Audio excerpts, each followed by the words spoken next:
اس دن سے اعلان ہو گیا اب یہ میرا مدینہ ہے، میرا شہر ہے، یہ بلا کی جگہ نہیں، آفت کی جگہ نہیں، مصیبت کی جگہ نہیں، رحمت کی جگہ ہے، رحمت کا مرکز ہے۔ اب جو کہے اسے طیبہ کہے، تابہ کہے، طیبہ کہے، اس لیے کہ یہ اب رحمتوں کا مرکز بن گیا ہے۔ نعرہ تکبیر، نعرہ رسالت، مظہر کبریاء، مظہر مصطفیٰ، اولیاء اور سرکار کی غلامی۔ اور پھر اللہ نے مکہ مکرمہ کی قسم فرمائی، کس لیے کہ وہاں کعبہ ہے، اس لیے کہ وہاں بیر زمزم ہے، کیا اس لیے کہ وہاں مقام ابراہیم ہے، کیا اس لیے کہ وہاں اسماعیل و ہاجرہ پہنچے تھے، کیا اس لیے کہ وہاں آدم آئے تھے؟ نہیں نہیں، اللہ خود فرماتا ہے وَأَنْتَ حِلٌّ بِهَذَا الْبَلَدِ، محبوب اس لیے کہ تم اس شہر میں رہتے ہو۔ مکے کو بھی مقام ملا انہی کے نسبت کے فیضان سے، مدینہ بھی محترم ہوا انہی کے صدقے میں، اور یہ جو امت ساری امتوں کی سردار بن گئی، یہ امت جو امت بیضا بن گئی، یہ امت جو ساری امتوں سے افضل ہو گئی، کس لیے؟ اس لیے کہ انہیں حضور سے نسبت حاصل ہے۔ اور پھر حضور سے نسبت کا فیضان تو دیکھو، کتاب تو زبور بھی ہے، توریت بھی ہے، انجیل بھی ہے، قرآن بھی ہے، شریعتیں تو پہلے بھی تھیں، شریعت محمدی بھی ہے۔ پہلی شریعتوں پر احکام کیسے تھے اور حضور کی شریعت میں احکام کیسے آ گئے؟ بنی اسرائیل میں خاص طور پر ان کے لیے جو احکام تھے ذرا سنو تو صحیح، اور اپنی شریعت کے احکام دیکھو، یہ نرمی کیوں ہوئی، یہ رحمت کیوں ہوئی؟ یہ حضور سے نسبت کا فیضان ہے۔ پہلی امت والے اگر توبہ کرتے تھے تو ان کی توبہ کی قبولیت اس وقت ہوتی تھی جب چھرا اٹھا کر گلے پر پھیر دے۔ اور یہاں اے میرے نبی کے غلاموں، نادم و شرمندہ ہو کر تم آنسو بہا لو، تمہاری توبہ قبول کر لوں گا۔ پہلے والوں کو حکم تھا جس عضو سے گناہ کرو اسے کاٹ دو، آنکھ سے بدنگاہی کی، حرام کاری کی، آنکھ کو باہر نکال دو، زبان سے گالی دی، گندی بات کری، کاٹ کے پھینک دو، ہاتھ سے حرام کام کیا، گناہ کا کام کیا، ہاتھ کاٹ دو، پاؤں سے گناہ کے مقام پر چل کر کے پاؤں کاٹ دو۔ اور اس شریعت میں ایسا کوئی حکم ہے؟ یہاں تو کہا گناہ ہو گیا توبہ کر لو، معافی مانگ لو، اللہ کے حضور جھک جاؤ۔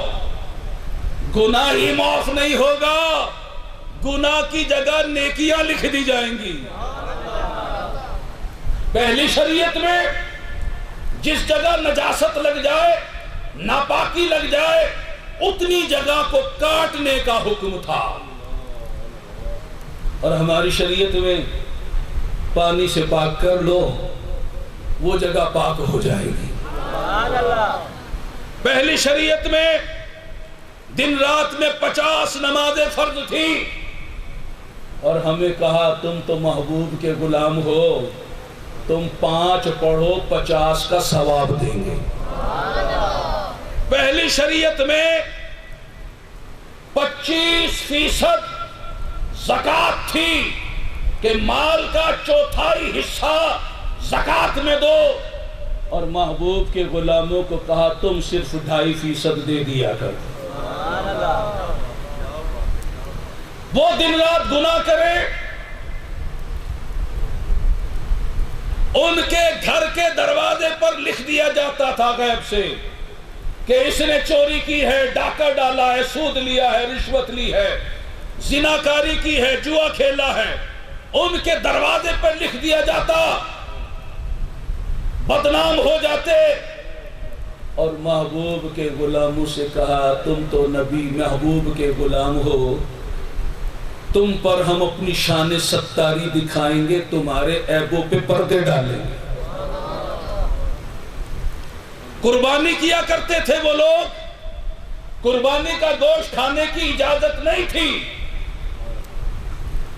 قربانی کا گوشت لے کر میدان میں رکھ دیتے، آسمان سے غیب سے آگ آتی، وہ ان کا گوشت لے جاتی، اس کی قربانی قبول، جس کا گوشت آگ نہ لے جاتی اس کی قربانی مردود۔ ایک تو گوشت کھانے کی اجازت نہیں، دوسرا سب کو پتہ چل جاتا کس کی قربانی قبول ہوئی کس کی نہیں ہوئی۔ اور ہمیں جانور قربان کرو، گوشت تمہارا، ثواب بھی ملے گا، نیکی بھی ملے گی، جنت بھی ملے گی، دنیا میں گوشت بھی تمہیں ملے گا۔ اور پھر کوئی بدنامی نہیں، کس کی قبول ہوئی کس کی نہیں ہوئی اس کو پردے میں رکھا گیا۔ پہلے والوں کے لیے ضروری تھا اللہ کی عبادت کرنے کے لیے، نماز پڑھنے کے لیے مسجد ہی میں جانا ہوگا، چاہے میلوں سفر طے کریں مسجد ہی میں جانا ہوگا، مخصوص مقام ہی پر جا کر نماز پڑھ سکتے ہیں۔ اور محبوب ہم نے تیرے لیے تیرے غلاموں کے لیے ساری زمین کو مسجد بنا دیا، سجدہ گاہ بنا دیا۔ تم صحرا میں ہو، میدانوں میں ہو، گھروں میں ہو، دفتروں میں ہو، دکانوں میں ہو، بازاروں میں ہو، کہیں بھی ہو تم اللہ کو سجدہ کر سکتے ہو، تمہارے لیے اجازت عام ہے۔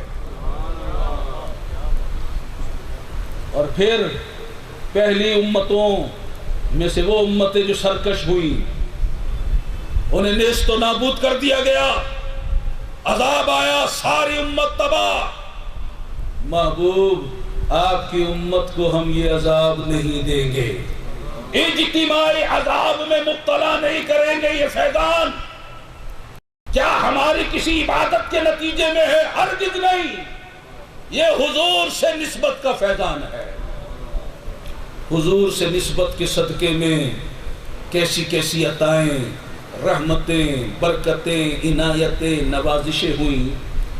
ان میں سے ایک نوازش شب قدر کی صورت میں ہوئی ہے۔ وَمَا أَدْرَاكَ مَا لَيْلَةُ الْقَدْرِ، تم کیا جانو کہ لیلۃ القدر کیا ہے؟ لیلۃ القدر خیر من الف شہر، شب قدر 1000 مہینوں سے افضل ہے۔ محبوب پہلی امتوں کی عمریں طویل ہوا کرتی تھی، تمہاری امت کی عمریں قلیل ہیں۔ رنجیدہ خاطر نہ ہو، نہ آپ کے غلام ہر سال آپ کے غلاموں کو ایک رات ایسی دیں گے جس ایک رات کی عبادت 1000 مہینوں کی عبادت سے افضل ہوگی۔ اور کتنی افضل ہوگی؟ یہ ہمارا فضل ہے، جس کے لیے چاہے 2000 مہینوں کے برابر کر دے، جس کے لیے چاہے 4000 مہینوں کے لیے، جس کے لیے چاہے 10,000 مہینوں کے لیے، جس کے لیے چاہے 1,00,000 مہینوں کے لیے، جس کے لیے چاہے 1 کروڑ مہینوں کے لیے۔ 1000 کی تو بات کی ہے، اس سے افضل بنا دیں گے۔ جس پر جیسا ہمارا فضل ہوگا اس کے لیے ویسی وہ رات ہو جائے گی۔ ارے یہ سارا حضور سے نسبت کا فیض نہیں تو کیا ہے؟ پہلے نبیوں کے لیے جبریل نازل ہوتے تھے، اترا کرتے تھے۔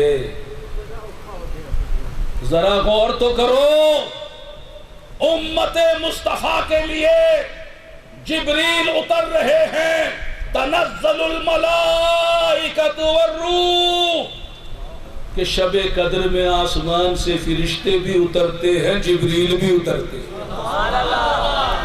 آسمان کے سارے فرشتے غلامان مصطفیٰ کے استقبال کے لیے، انہیں دعائے مغفرت دینے کے لیے انہیں بشارت جنت سنانے کے لیے زمین پر آتے ہیں، اور خود جبریل بھی زمین پر آ جاتے ہیں۔ چنانچہ حدیث پاک میں ہے جب شب قدر آتی ہے تو جبرائیل فرشتوں کی جماعت کے ساتھ زمین پر آتے ہیں اور ہر اس بندے کے لیے بخشش کی دعا کرتے ہیں جو کھڑے یا بیٹھے اللہ تعالیٰ کی عبادت کر رہا ہو۔ اور کتابوں میں یہ بھی بیان ہوا کہ جبرائیل امین ہر عبادت گزار سے اس رات مصافحہ کرتے ہیں، اور ان کے مصافحہ کرنے کی علامت یہ ہے کہ دل نرم ہو جاتا ہے، رونگٹے کھڑے ہو جاتے ہیں، آنکھوں سے آنسو روا ہو جاتے ہیں۔ یہ اس بات کی علامت ہے کہ اس خوش نصیب امتی سے، غلام مصطفیٰ سے فرشتوں کے سردار جبریل امین نے خود آ کر خود مصافحہ کیا ہے۔ یہ شب قدر اللہ کی نعمت ہے جو اللہ نے محبوب کی خاطر غلاموں کو عطا فرمائی ہے۔ میرے آقا صلی اللہ علیہ وسلم ارشاد فرماتے ہیں جس نے ایمان کے ساتھ حالت مومن، حالت اسلام میں ثواب کی نیت سے اللہ کی رضا کے لیے اخلاص کے ساتھ شب قدر میں قیام کیا، اس کے پچھلے گناہ بخش دیے جائیں گے، وہ گناہوں سے پاک ہو جائے گا، وہ اس طرح ہو جائے گا جیسے اس دن تھا جس دن اس کی ماں نے جنا تھا۔ یہ شب قدر کی برکت کیسے ملی؟ یہ میرے نبی کا وسیلہ ہے، یہ میرے حضور کا صدقہ ہے، یہ نسبت مصطفیٰ کا فیضان ہے۔ سیدہ عائشہ صدیقہ طیبہ طاہرہ رضی اللہ تعالی عنہا بارگاہ رسالت صلی اللہ علیہ وسلم میں عرض کرتی ہیں یا رسول اللہ صلی اللہ علیہ وسلم، اگر میں شب قدر پالوں تو اللہ تعالی سے کیا دعا کروں؟ رسول اللہ صلی اللہ تعالی علیہ وسلم نے فرمایا تو اللہ تعالیٰ کی جناب میں عرض کر اللہم انکا عفو تحب العفو فاعف عنی، اللہم انکا عفو تحب العفو فاعف عنی، اللہم انکا عفو تحب العفو فاعف عنی۔ اے اللہ تو معاف فرمانے والا ہے، معافی کو پسند فرماتا ہے، معاف کرنے کو پسند فرماتا ہے، پس مجھے معاف فرما۔ سبحان اللہ۔ تو یہ رات معافی مانگنے کی رات ہے، یہ رات بخشش کی رات ہے، یہ رات توبہ کی رات ہے، اللہ کی جناب میں جھولیاں پھیلانے کی رات ہے، بارگاہ رب سے خیرات لینے کی رات ہے، رب کی جناب میں گڑ گڑانے کی رات ہے، آنسو بہانے کی رات ہے، رونے کی رات ہے، معافی مانگنے کی رات ہے، ندامت و شرمندگی سے بارگاہ رب العزت میں توبہ استغفار کرنے کی رات ہے۔ تو اس رات میں توبہ کرو، استغفار کرو، رسمی توبہ نہیں، پکی توبہ کرو، ماس توبہ نہیں، توبہ پر استقامت بھی مانگو، ایسی توبہ کہ توبہ کے بعد جس پر بندہ قائم رہے۔ الاستقامت فوق الکرامہ، نیکی پر قائم رہنا، توبہ پر قائم رہنا، دین پر قائم رہنا، تقوی پر قائم رہنا، یہ تو کرامت سے بڑا کام ہے۔ تو اللہ کی جناب میں ایک ایک گناہ سے توبہ کرو، اور پھر توبہ کرنے کے بعد گناہوں کی طرف مت دیکھو، گناہوں کی طرف مت پلٹو۔ گزشتہ سالوں کا ہمارا مشاہدہ ہے کہ ماہ رمضان میں مسجدیں آباد ہو جاتی ہیں، تلاوت قرآن پاک کثرت سے ہوتی ہے، تراویح بھی ادا ہوتی ہے، سینکڑوں ہزاروں لاکھوں لوگ 10 دن کے لیے اعتکاف کی نیکی کرتے ہیں۔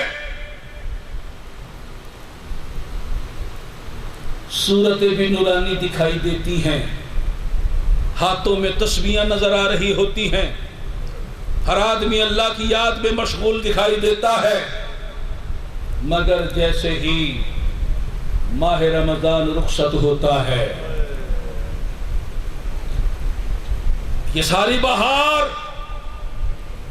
خزاں میں تبدیل ہو جاتی ہے، عید کا چاند نظر آتا ہے، چاند نظر آنے کے بعد آنے والی عشاء کی نماز لوگ قضا کر دیتے ہیں۔ جنہوں نے سارا مہینہ ایک نماز قضا نہیں کی تھی، چاند رات عشاء قضا کر دیتے ہیں۔ صبح عید کا دن ہے، نماز عید تو پڑھتے ہیں مگر فجر نہیں پڑھتے۔ شیطان جیسے ہی قید سے آزاد ہو کر آتا ہے، اس سے دوستی لگا لی جاتی ہے، اسے گلے لگا لیا جاتا ہے، اور وہ شیطان آتے ہی ہماری توبہ کو توڑوا دیتا ہے، ہمارے ذوق عبادت کو ختم کر دیتا ہے، ہمارے تقوی کو ضائع کر دیتا ہے۔ وہ سارا مہینہ اللہ اللہ کرنا بھول گئے، مسجد میں جانا بھول گئے، سجدے کرنا بھول گئے، تلاوت کرنا بھول گئے، اللہ کی یاد بھول گئے۔ اب عید کا دن کیا آیا، چھوٹا بڑا مرد عورت سب مادر پدر آزاد ہو گئے۔ عید کے دن کھلم کھلا گناہ ہو رہے ہیں، اعلانیہ گناہ ہو رہے ہیں، بچہ بچہ بڑا بڑا گناہ کرنا اپنا حق سمجھ رہا ہے۔ عید کے دن فجر بھی گئی، ظہر کا پتہ نہ چلا، عصر بھی قضا ہو گئی، مغرب و عشاء کی بھی کوئی پرواہ نہ رہی، مسجدیں خالی دکھائی دے رہی ہیں، نمازیوں کو ڈھونڈ رہی ہیں۔ یہ کل تک کے نمازی سینما گھر کی زینت بن گئے ہیں، تفریح گاہوں میں پھر رہے ہیں، آوارہ گردی کر رہے ہیں، بد نگاہیاں کر رہے ہیں، جوا کے اڈے پہ پہنچے ہوئے ہیں، شراب کے اڈے پر پہنچے ہوئے ہیں، ہوٹلنگ ہو رہی ہے، عیاشیاں ہو رہی ہے، بدکاریاں ہو رہی ہیں۔ بے حیائی کا مظاہرہ، بے پردگی کا مظاہرہ، جسے دیکھو فلمیں دیکھ رہا ہے، گھر گھر فلمیں چل رہی ہیں، گانے باجے چل رہے ہیں، دکاندار دکان پر فلم چلا رہا ہے، ایک ریڑی والا جو بچوں کے چیزیں لے کر گلی گلی بیچ رہا ہے وہ بھی گانے بجا رہا ہے۔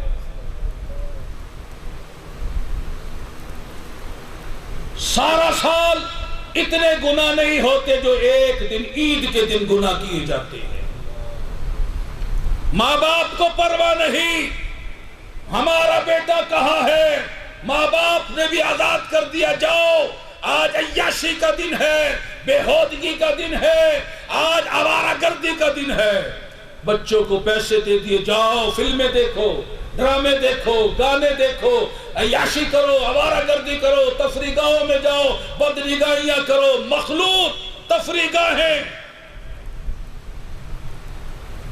مجھے بتاؤ کیا مسلمانوں کی عید اسے کہتے ہیں؟ کیا ایسی عید کا معنی ہے خوشی کا دن؟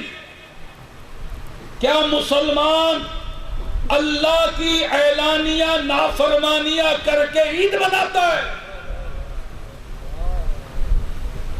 کیا اللہ تعالیٰ ایسا کرنے والوں سے راضی ہوتا ہے یا ناراض ہوتا ہے؟ ہم نے عید کو یوم وعید بنا لیا ہے۔ سردار اولیاء، شہنشاہ اتقیاء، سیدنا غوث الورا شیخ عبد القادر جیلانی محبوب سبحانی رضی اللہ تعالی عنہ فرماتے ہیں، لوگ کہہ رہے ہیں کلید ہے، کلید ہے، خوش ہو رہے ہیں۔ سنو، عبد القادر کے لیے عید کا دن تو وہ دن ہوگا جس دن اپنا ایمان سلامت لے کر دنیا سے جائے گا۔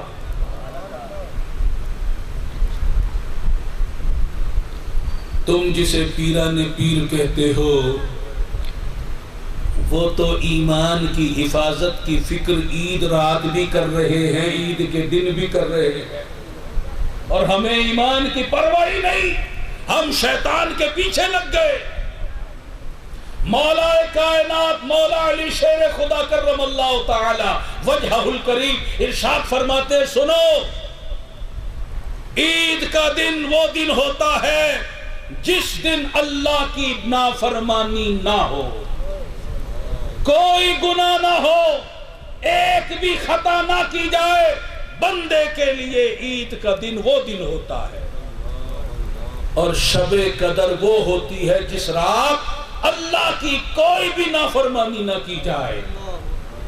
اور سن لو، ہمارے لیے ہر دن عید کا دن ہے اور ہماری ہر رات شب قدر ہے۔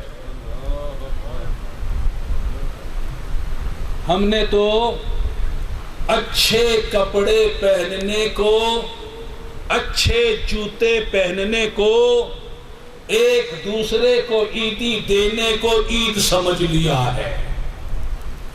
کسی نے کیا خوب کہا، لیس العید لمن لبس الجدید، عید اس کے لیے نہیں ہے جس نے اچھے کپڑے، نئے کپڑے پہنے ہیں۔ انما العید لمن خاف الوعید، عید تو اس کے لیے ہے جو اللہ تعالی سے ڈر گیا۔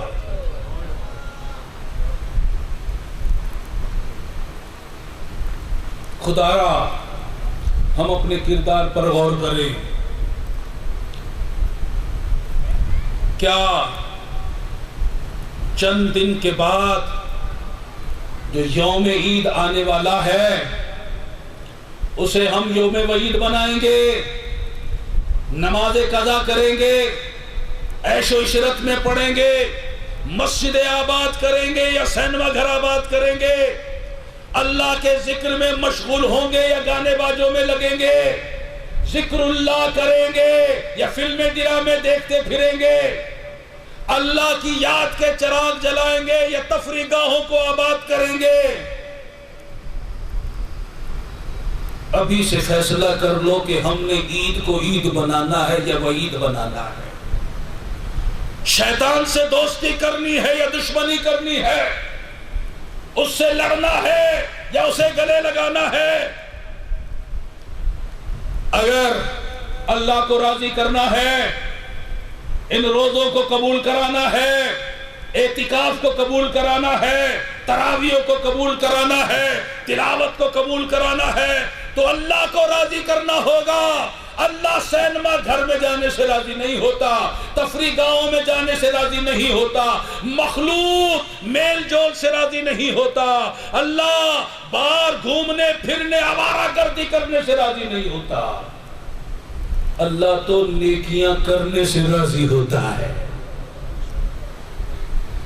شریعت پر چلنے سے راضی ہوتا ہے، نماز پڑھنے سے راضی ہوتا ہے، ذکر و درود سے راضی ہوتا ہے۔ اور ہم لوگ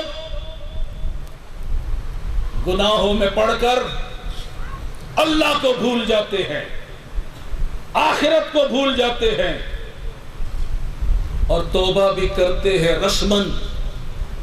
حدیث پاک میں فرمایا کہ جو گناہ پر قائم رہتے ہوئے توبہ کرے، گناہ چھوڑنے کا پکا عزم نہیں، مگر توبہ کرتا ہے، وہ توبہ نہیں کرتا، اللہ سے مذاق کرتا ہے، اور اللہ سے مذاق کرنے والا فلاح پا سکتا ہے؟ ہمارے دلوں میں گناہوں کی لذتیں ہوں، ڈرامے کی لذت، فلم کی لذت، عورتوں کو تاکنے جھانکنے کی لذت، آوارہ گردی کی لذت، تفریح گاہوں کی لذت، اور توبہ کرے، کیسے توبہ قبول ہوگی؟ امام غزالی رحمت اللہ علیہ نقل فرماتے ہیں کیمیہ سعادت میں کہ ایک اللہ کے نبی نے بارگاہ رب العزت میں اپنے امتی کے لیے سفارش کی، مولا وہ توبہ کر رہا ہے، اس کی توبہ قبول فرما لے۔ اللہ تعالیٰ نے ارشاد فرمایا اگر آسمانوں کے سارے فرشتے بھی آ جائیں اور اس کے لیے سفارش کریں، میں اس کی توبہ قبول نہیں کروں گا جب تک اس کے دل میں گناہ کی لذت باقی ہے۔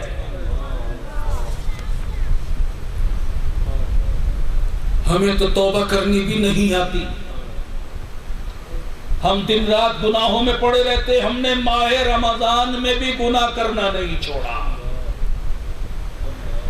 کار قریب سے گزرتی، اندر سے میوزک اور گانے کی آوازیں آ رہی ہیں، ماہ رمضان میں پابندی سے ڈرامے دیکھے جا رہے ہیں، ماہ رمضان میں سینما گھر چل رہے ہیں۔ ہم نے تو ماہ رمضان میں بھی گناہ کرنا نہیں چھوڑا، جبکہ اولیاء اللہ گناہوں سے دور رہتے ہیں، نیکیوں سے بھرپور زندگی گزارتے ہیں، پھر بھی اللہ سے ڈرتے ہیں۔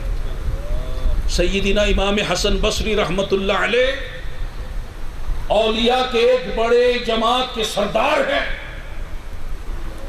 جن کی نگاہ فیض اثر سے بہت سے لوگوں کو ولایت مل گئی، گھر میں بیٹھے رو رہے ہیں، گریہ اوزاری کر رہے ہیں، ہچکیاں لے رہے ہیں، لوگ پریشان ہو گئے، مرید پریشان ہو گئے، محبین پریشان ہو گئے، عرض کی حضور آپ کیوں رو رہے ہیں؟ آپ تو صاحب تقویٰ ہیں، منصب ولایت پر فائد ہیں، اللہ کے مقرب بندے ہیں، آپ کیوں رو رہے ہیں؟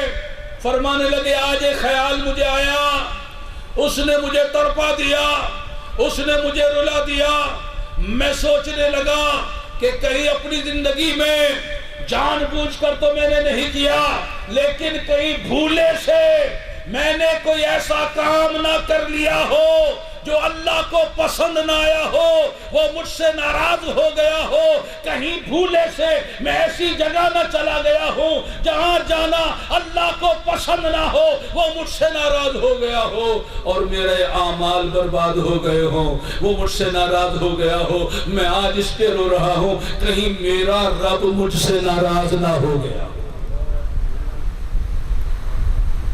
وہ سراپا نیکوکار، صاحب تقویٰ، منصب ولایت پر فائد ہونے والے اللہ سے ڈر رہے ہیں، اس کی ناراضگی سے ڈر رہے ہیں، کہیں بھولے سے گناہ نہ ہو گیا ہو۔ ذرا ہم اپنے اندر جھانکیں، ہم بھولے سے نہیں، ہوش و حواس میں جیتے جاگتے جان بوجھ کر گناہ کرتے ہیں، کر رہے ہیں، پھر ہمیں کیوں نہیں ڈر لگ رہا؟ کیا ہمارا دل پتھر بن گیا ہے؟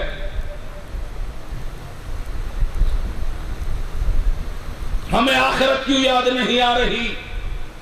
کیا پل صراط کو بھول گئے کہ جو بال سے باریک تلوار سے تیز ایک طویل راستہ ہوگا، 500 برس کا راستہ؟ کیا میزان عمل کو بھول گئے؟ تجھے اور مجھے فرشتے پکڑ کر اللہ کے دربار میں لے کر جائیں گے، ہر بندے نے اللہ کے حضور حاضر ہونا ہے، اس حاضری کو بھول گئے؟ موت آئے گی، کیا نمازیں قضا کرتے ہوئے مرنا چاہتے ہیں؟ فلمیں ڈرامے دیکھتے ہوئے مرنا چاہتے ہیں؟ گانے باجے سنتے ہوئے مرنا چاہتے ہیں؟ سود رشوت کا لین دین کرتے ہوئے مرنا چاہتے ہیں؟ جھوٹ بولتے گالیاں دیتے ہوئے مرنا چاہتے ہیں؟ ماں باپ کو ستاتے ہوئے ڈر مرنا چاہتے ہیں؟ اللہ کو ناراض کرتے ہوئے مرنا چاہتے ہیں؟ موت کو بھول گئے